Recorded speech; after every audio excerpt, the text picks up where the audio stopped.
I'm Suzanne Hill and I am currently chair of our network. Hi, I'm Sarah Gordon. I'm a member on the committee.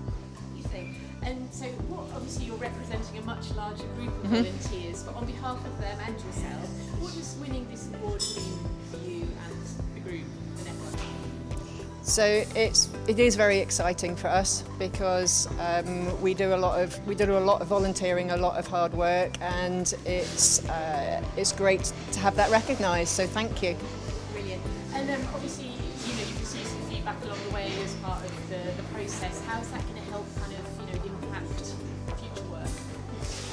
It will just encourage us to do more. We have a full schedule for the rest of this year and we're already planning next year's as well. And hopefully it will mean that we get even more committee members as well being attracted to the volunteering side. Well, that leads me on nicely. What advice would you give to CQI members that are thinking about volunteering? Do it.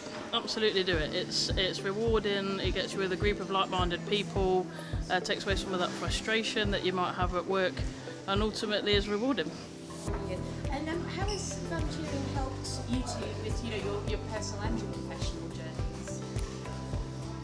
I've learnt a lot.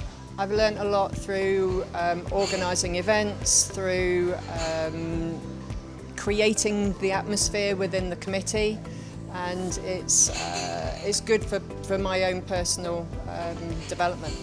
And for me, I joined in 2022 and since then I've become a chartered member, and also then driving that presentations and branch events back, and encouraging other people to join and get involved, so it's been good. And what kind of inspired you two to both start volunteering? Because I know you're very involved now, but what kind of kick-started you? So for me, it was another fellow and Suzanne as an ex-colleague who encouraged me to get involved with the professional development and being on part of the committee, and then running the events, and then driving my own professional development through the career framework. And for me, it was quite a few years back in about eight or 9 years ago, when I saw the original competency framework, and that attracted me to get more involved. Yeah. And am I right, Suzanne, you kind of volunteer in several areas, don't you? Not just your branch work, lend expertise in other areas? I have in the past, yes. So I was originally the advisory council, then the membership council, nominating committee. So yes, I've done quite a bit. And what would you say you enjoy most about being part of that CQI volunteer community, which is quite large, let's face it? For me, this particular committee is the best. We are both friends, colleagues, supporters.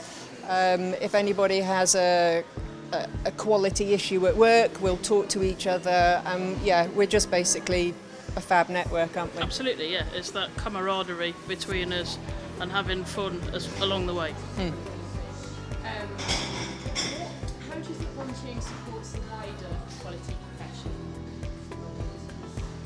Not necessarily looking at the personal, but how is your work impacting on the wider profession? So it's getting other people involved, isn't it? Being that role model, being that person that can demonstrate that you can be involved. It is achievable to then develop your own career through quality, sharing those lessons learned, so that people don't make the same mistakes or can learn as they're bringing in their projects.